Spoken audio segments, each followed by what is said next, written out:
Varmınca adam hep o olayda acıyan da doğrulukçu da olsun. Alın bir örnek.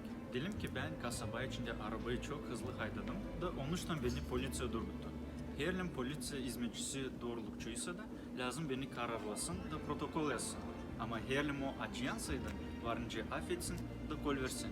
Ama varmınca o bu olayda hem acıyan hem de doğrulukçu olsun. Başka örnek. Bir adam çok severmiş sabah seyrinde dışarıda gezinme. Bir sabah geçerek bir kafeye anda o duymuş tatlı kofe duygusunu. Adam girmiş kafeye de istemiş ki ne bir çölmek kofe. Satıcı ona getirdiği kana adam hesaplar ki kesesini parayla unutmuş evde. Satıcı acığını gösterir bu adama da kofe parasız verir. Adam o kadar çok beğenmiş bu kofeyi, hani ikinci günü gene gelir bu kafeye da gene ister ki ne bir çölmek kofe. Da gene hesaplar ki kesesini parayla unutmuş evde.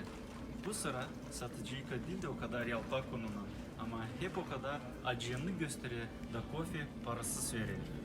Üçüncü günü yine bu olay tekrarlanıyor da bu sıra satıcı kofe ona vermiyor. Da biz görürsen o yapıyor doğrulukça. Ne çünkü yok para yok kofe. O yok deyince hem acıyanını göstersin hem de doğrulukça kalsın.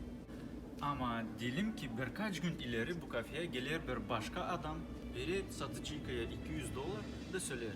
Sabahki günden size her sabah gelecek bir adam kofe içme. Bu parayı ben veririm onun için ileri de isterim ki siz ondan para almazsınız. O zaman satıcı her zaman adama kofe vericiydi para ondan almadan ama yapıcıydı doğrulukça. Ne çünkü bu kofe artık ödenmiş.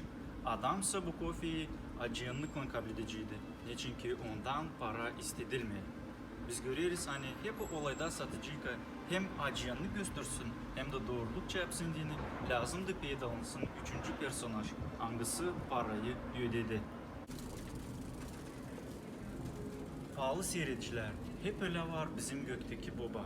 Allah'ta bulunan absolut doğruluk hem absolut acınlık bir yerde. Onun doğruluğuna göre benim her bir günahım için lazımdı benim kanım dökülsün. Ama Allah'ın acınlığı o kadar büyük. Hani onun oğlu İsus Hristos kendi kanını döküldü hem yaşamasını verdi benim hem senin için bizi kurtarma diye. Sadece bu takım Allah varıncıydı hem doğru kalsın hem de acıyını göstersin.